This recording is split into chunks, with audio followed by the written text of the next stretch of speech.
আসসালামু আলাইকুম বন্ধুরা, কেমন আছো? আজকে আমি আবার হাজির হলাম নতুন একটি মুভি নিয়ে। বন্ধুর মুখোশের আড়ালে লুকিয়েছিল এক রক্ত মাখা সত্য।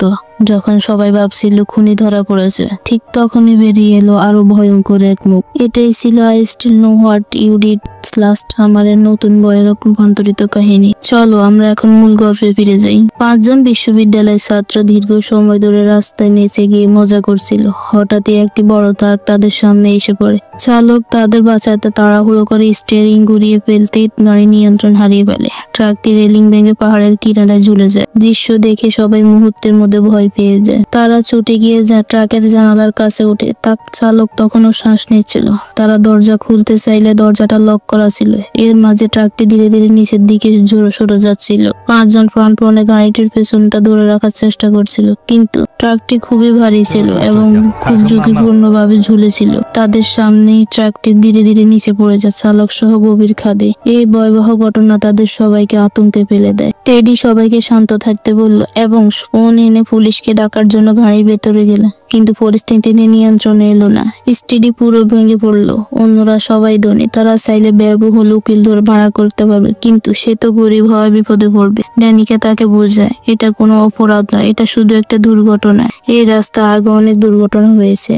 ঠিক তখনই টেডি ফিরে এসে জানায় পুলিশ ও অ্যাম্বুলেন্স রওনা দিচ্ছে, তাই তাদের এখান থেকে দ্রুত চলে যেতে হবে। কিন্তু এবার স্টেডি রাজি হলো না। তারা মনে করলো ঘটনাস্থান থেকে চলে যাওয়া মানে দায়িত্ব এড়িয়ে যাওয়া। এবার বলল চালক হয়তো এখনো বেঁচে আছে, তাই নিচে নেমে তাকে বাঁচানো উচিত। মাইলো বলল পাহাড়টা খুবই খাড়া, তারা নামতে পারবে না, উদ্ধার করাও প্রায় অসম্ভব। নৈতিকতা আর বাস্তবতার দ্বন্দ্বে সবাই ভেঙে পড়ে। শেষে ড্যানিকে আর সহ্য করতে না পেরে চলে যায়, কিন্তু কিছুক্ষণ পরে স্টুডিও তাকে অনুসরণ করে। এবার যেতে চাইছিল না, কিন্তু বাধ্য হয়ে বাকিদের সঙ্গে চলে আসে। তারা গাড়িতে উঠে ফিরে যেতে লাগলো। পুরো গাড়িতে নেমে এলো চাপা নীরবতা। কেউ কোনো কথা বলছিল না। ড্যানিকা গাড়িকে থানে না নিয়ে সরাসরি টেডির বাড়িতে গেল, কোনো ব্যাখ্যা না দিয়ে, যেন সব আগেই ঠিক করা ছিল। টেডি বলল তার বাবা একজন প্রভাবশালী ব্যবসায়ী, তিনি সব সামলে নেবেন, কিন্তু শর্ত একটাই, সবাইকে সম্পূর্ণ গোপন রাখতে হবে। সবাই চাপের কাছে নতি স্বীকার করলো। 1 বছর পর, গত বছর তারা টেডি ও ড্যানিকার বাগদানে একসঙ্গে হয়েছিল, কিন্তু কয়েক মাসের মধ্যে ড্যানিকা টেডিকে ছেড়ে দিয়ে নতুন সম্পর্কে জড়িয়ে পড়ে। নতুন বাগদানের অনুষ্ঠানে ড্যানিকা একটি উপহার খুলতে একটি কার্ড পায়। কার্ডে লেখা ছিল গত বছরে তোমরা কি করেছিলে আমি জানি। এই বাক্য তাকে ভীষণভাবে নাড়া দেয়। ড্যানিকা তার 3 বন্ধুকে ডেকে বলে এটা টেডির কাজ, তাদের ভয় দেখানোর জন্য। বন্ধুরা সন্দেহ প্রকাশ করলে সে বলে এই ঘটনার কথা কেবল তারা 5 জনই জানে, আর টেডির বাবা। তারা টেডির কাছে গিয়ে জিজ্ঞাসা করলে টেডি আরো বেশি আতঙ্কিত হয়ে জানায় এটা তার কাজ নয়, কারণ আগে তাদের বের করে দেয়। সবার মনেই দোটানা, এটা কি টেডির প্রতিশোধ নাকি অন্য কেউ তাদেরকে ভয় দেখাচ্ছে। ড্যানিকের ফিয়ন্সি ওয়াইয়ার্ড অনুভব করলো সুইমিং পুলের আশেপাশে কি যেন কেউ আছে। সে গিয়ে কি দেখে কিছুই নেই। ফিরে দাঁড়াতেই অন্ধকার থেকে একটি ধারালো বর্ষা ছুটে এসে তার বুক ভেদ করে। সে লড়াই করার চেষ্টা করলো, দ্বিতীয় বর্ষা তার ফেটে লাগে। এরপর একজন মুখোশ পরা রহস্যময় হত্যাকারী উপস্থিত হয়ে লোহার হুক দিয়ে তাকে শেষ আঘাত করে। ওদিকে ড্যানিকে উপরে বাথটাবে আরাম করছিল, নিচে মৃত্যু তার জন্য অপেক্ষা করছে, সে কিছুই জানতো না। সে গোসল সেরে নিচে নামতে চোখের সামনে ভেসে উঠল এক ভয়াবহ দৃশ্য। দেওয়াল জোড়ানো ছবির উপর লাল রক্ত দিয়ে লেখা আছে তুমি অতীত মুছতে পারবে না, তাই তোমাকে বিকৃত সত্যের মুখোমুখি হতেই হবে। রক্ত যেন ছবির উপর দিয়ে ধীরে ধীরে গড়িয়ে পড়ছে। ড্যানিকার চিৎকারে পুরো বাড়ি কেঁপে ওঠে। পুলিশ এসে তদন্ত শুরু করে আর বাড়ির সামনে পাহারার অত গাড়ি বসিয়ে দেয়, যেন আর কোনো বিপদ না ঘটে। কিন্তু যত নিরাপত্তা ব্যবস্থা নেওয়াই হোক না কেন, ভয়ের ছায়া তাদের মন থেকে সরছিল না। তারা সবাই আবার একত্র হলো। সবচেয়ে বড় প্রশ্ন, ওয়াইয়ার্ডের মৃত্যু কি দুর্ঘটনা, নাকি তাদের বিরুদ্ধে কোনো প্রতিশোধের খেলা চলছে? রক্ত দিয়ে লেখা সেই হুমকি কোনোভাবে কাকতালীয় হতে পারে না।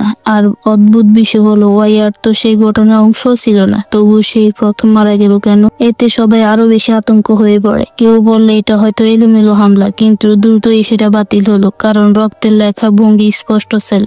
মনে হচ্ছে কেউ খুব ভালো করেই জানে সেই রাতের ঘটনা। তাহলে তাদের প্রশ্ন একটাই, 5 জন ছাড়া আর কে সেই সত্যটা জানে? এবার স্টেডিকে জিজ্ঞেস করলো তার নতুন বন্ধুরা কি এ সম্পর্কে কিছু জানে। স্টেডি বলল সে কখনোই কাউকে এসব সম্বন্ধে কিছুই বলেনি। তারপর আলোচনা উঠলো এবার নতুন পরিচিত মেয়ে ডেলির কথা। মাইলো জানালো ডেলি সাধারণ কোনো কেউ নয়, সে সত্য ঘটনা নিয়ে পডকাস্ট বানায়, খুন, রক্ত, ভয়ঙ্কর ঘটনায় বিশ্লেষণ, এসব তার বিষয়। ড্যানিকের সঙ্গে সঙ্গে তার চ্যানেল খুঁজে বের করলো। সেখানে দেখা গেল ডেলির নতুন এপিসোড ঘোষণা করেছে। একটি পুরনো ঘটনা, 1997 সালের একটি মামলা। কিছু কিশোর ভাবছিল খুনের সত্য চাপা দিতে পারবে, কিন্তু এরপর এক মুখোশধারী খুনি মাছ ধরার পোশাক পরে লোহার হুক নিয়ে একে একে সবাইকে হত্যা করতে থাকে। সবকিছু শুরু এক অজ্ঞাত পরিচয়ের সিরকুট থেকে, যেমন ড্যানিকা গতকাল পেয়েছিল। এতে সবাই থমকে যায়। ডেলি কি তবে তাদের সব গোপন তথ্য জেনে গেছে? এবার নিশ্চিতভাবে বলল না। এবার ডেলির সঙ্গে দেখা করতে গেল। ডেলি তাকে দেখে খুবই খুশি হলো। ছোট শহরে একা একা ঘোরা তাকে খুব একা করে তুলেছিল। দুজনে মিলে বের হলো স্থানীয় ট্যুরে। প্রথমে তারা গেল উপসাগর ক্লাবে। এখন এটি একটি বিলাসবহুল ক্লাব, কিন্তু আগের দিনে এখানে ঘটেছিল এক ভয়ঙ্কর হত্যাকাণ্ড। প্রায় 30 বছর আগে এখানে সেই কুখ্যাত মাছ ধরা খুনের রক্তাক্ত হামলা হয়েছিল। ডেলি গল্প বলতে বলতে তার নিজের বানানো মেসেজটাই দেখাচ্ছিল। সে এসব ভয়ের ঘটনা দিয়েও ব্যবসাও করত। গল্পের মাঝে সে বলল, ওই সময় এক মেয়ে ঝুলি বিশ্ববিদ্যালয় থেকে বাড়ি ফেরার পর এক অজ্ঞাত পরিচয় সিক্রেট পেয়েছিল। তারপর একে একে লাশ পাওয়া যেতে থাকে। সিরকুটে ছিল সেই একই ধরনের ভাগ্য, যেমন আজ এবার ও তার বন্ধুদের কাছে এসেছে। এবার জানতে চাইল সে জুলির কি পরিণতি হলো। ডেলি জানালো, জুলি মারা যায়নি, দুজন জীবিতের একজন সে এখন স্কুল শিক্ষকতা করে। ডেলি তাকে সাক্ষাৎকার নেওয়ার চেষ্টা করেছিল, কিন্তু জুলি শীতল ভাষায় তাদের আবেদন ফিরিয়ে দেয়। এরপর ডেলি উপর উঠলো কিছু তথ্য খুঁজতে। এবার সন্ধ্যায় অস্থির হয়ে বন্ধুদের কাছে মেসেজ পাঠালো, তাড়াতাড়ি এসো। ঠিক তখনই করিডোরে একটি ছায়া দেখাই দিল। ডেলি এখন মাছ ধরার সেই পোশাক হাতে লোহার হুক। এবার প্রথম বেছিল এতে মজা, কিন্তু না, হঠাৎ ভয়ঙ্কর লড়াই শুরু হয়ে গেল।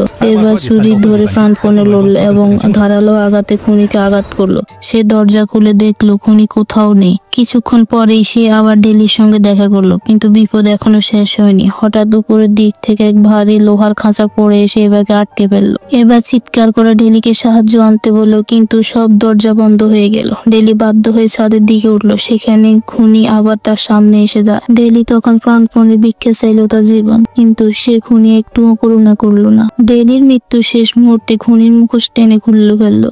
তার চোখে ভয় ও হতাশা, পরিসময় বিস্ময়। এদিকে এবার খাঁচার স্ক্রু খুলে বের হতে পারলো। ঠিক তখন এসটিডি এসে দরজা ভেঙে তাকে উদ্ধার করলো। হঠাৎ উপর থেকে ডেলির নিথর দেহ পড়ে গেল।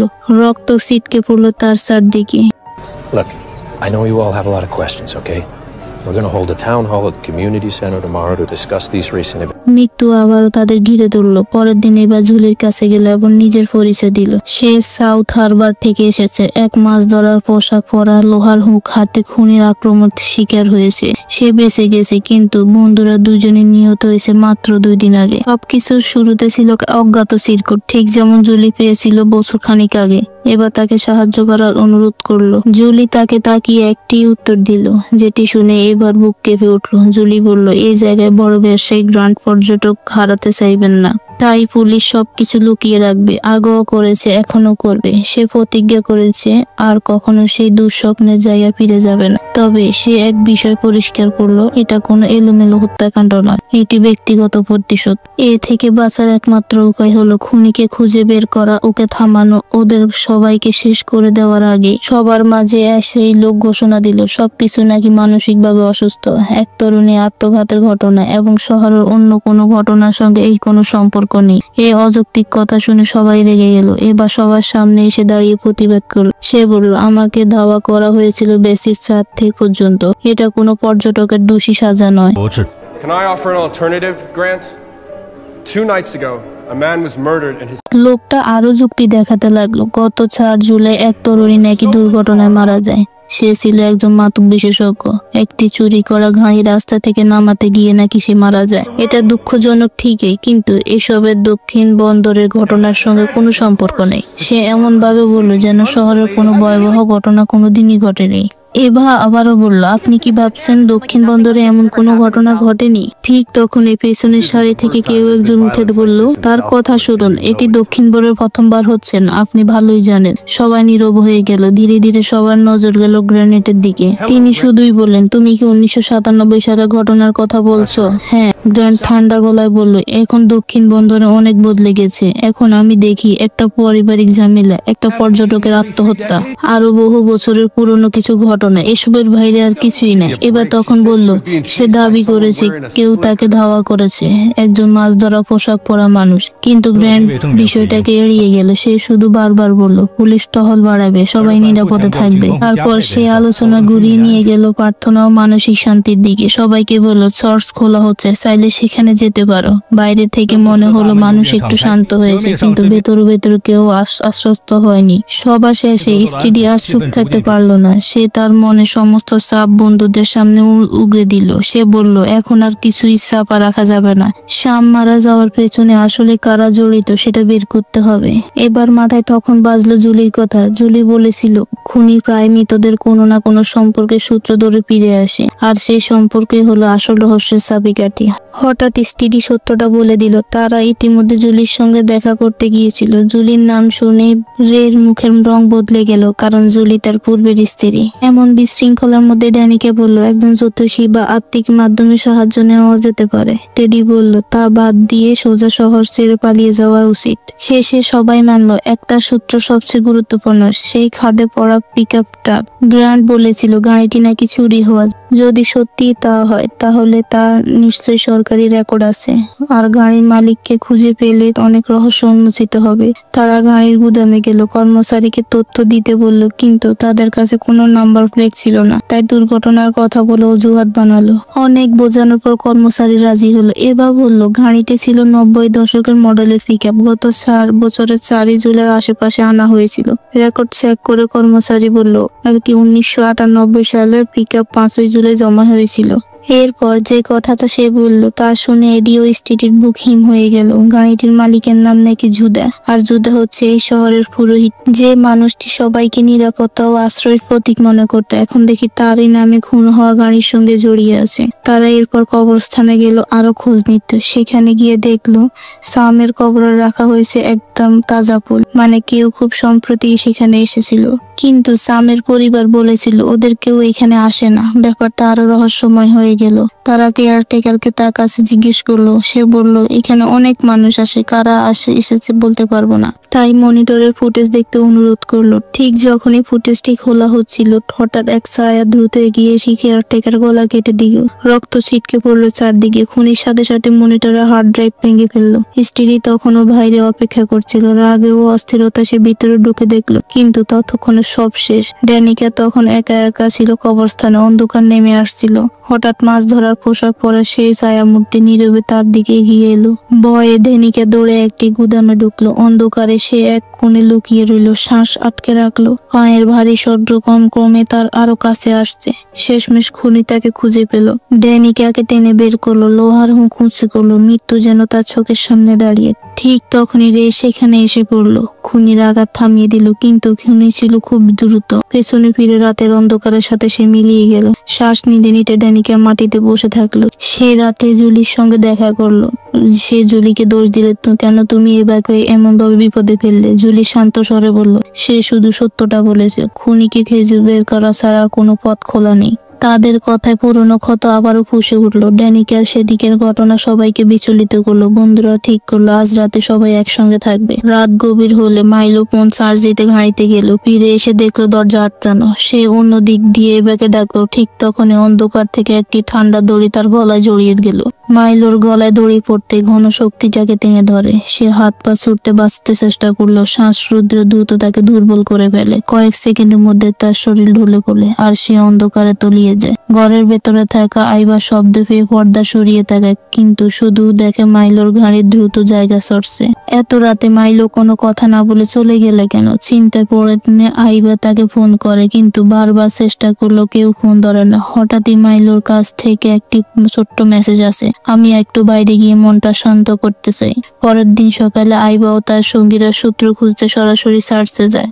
ওরা সেখানে চার্চের এক কর্মীর সঙ্গে দেখা করে। তিনি ওদের চিনে ফেলেন, জানেন তারা স্টিভির বন্ধু। একটু সান্ত্বনায় কথা বলেন। কিছুক্ষণ পর তিনি বাথরুমে যাওয়ার কথা বলে বেরিয়ে যান। ফলে আইবা একা সুযোগ পেয়ে অনুসন্ধান শুরু করে। অল্প সময়ের মধ্যে সে জুদাহর নোটবুকে জুদা ও মৃত ড্রাইভার স্যামের একটি ছবি খুঁজে পান। ঠিক তখনই পাদ্রি জুদাও এসে হাজির হয়। আইবা দ্রুত সামনে গিয়ে গিয়ে ভান করেন যেন মানসিক চাপের কথা বলতে এসেছেন। তাদের কথার মধ্যে আইবা হঠাৎ জানতে পারে গত 6 বছর চার্চের আরেকজন মানুষও গাড়ি দুর্ঘটনায় মারা গেছিল। ওর মনে সন্দেহ আরো ঘনীভূত হয়। সেই সঙ্গে সঙ্গে ড্যানিকাকে বার্তা পাঠায়, জুদাহ তোমার ঘরের দিকে যাচ্ছে। কিছু সময়ের পর জুদাহ কক্ষে ঢুকে এবং দেখে নোটবুকটি খোলা। তার চোখের সঙ্গে সঙ্গে সন্দেহ জাগে। সে ধীরে ধীরে তাকে আলমারির দিকে, সেখানে ড্যানিকার নিঃশ্বাস বন্ধ করে লুকিয়ে আছে, কিন্তু জুদা তাকে ধরা দেয় না, শুধু অদ্ভুত এক দৃষ্টি ফেলে চুপচাপ চলে যায়। আইবা ও ড্যানিকা ততক্ষণে সব তথ্য পুলিশের প্রধান রবার্টকে জানায়, আশা করে এবার সত্যিকারের তদন্ত হবে।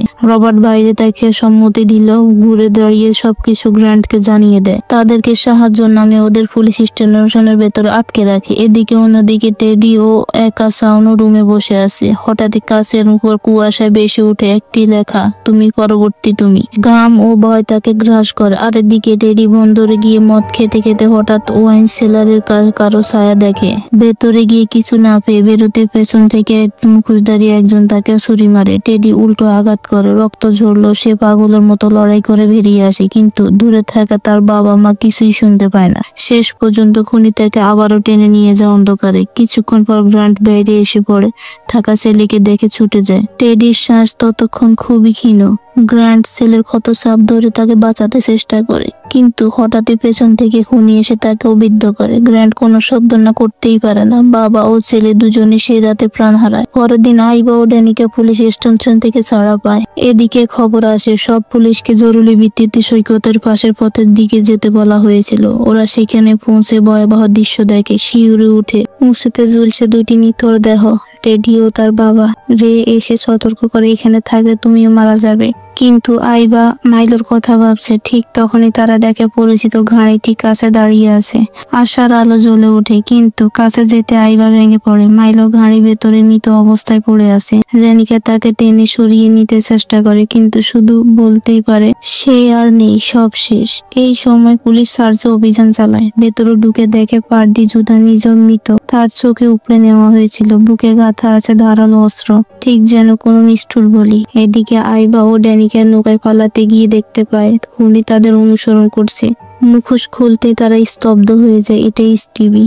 সে নিজের অতীতের যন্ত্রণার কথা বলতে থাকে, বাবা ছেড়ে যাওয়া, পরিবার নিঃস্ব হওয়া, অন্ধকারে ডুবে যাওয়া জীবন। চিকিৎসা কেন্দ্রে কাটিয়ে ওঠার পর ও ভেবেছিল নতুন ভাবে শুরু করবে, কিন্তু বন্ধুরা তাকে তুচ্ছ করে দূরে সরিয়ে দেয়। এই বিশ্বাসঘাতকতায় তাকে প্রতিশোধের পথে ঢেলে দেয়। সেদিন রাতে শ্যাম তাকে উদ্ধার করতে এসেছিল। চুরি করা গাড়ি চালিয়ে স্টিভি জানতে পারেনি শ্যামই সে মৃত ড্রাইভার। কিন্তু সত্য জানার পর গ্র্যান্ট তাকে চুপ থাকতে টাকা দেয়, আর প্রমাণ মুছতে স্টিভি হিসিও জুদাহকে হত্যা করে।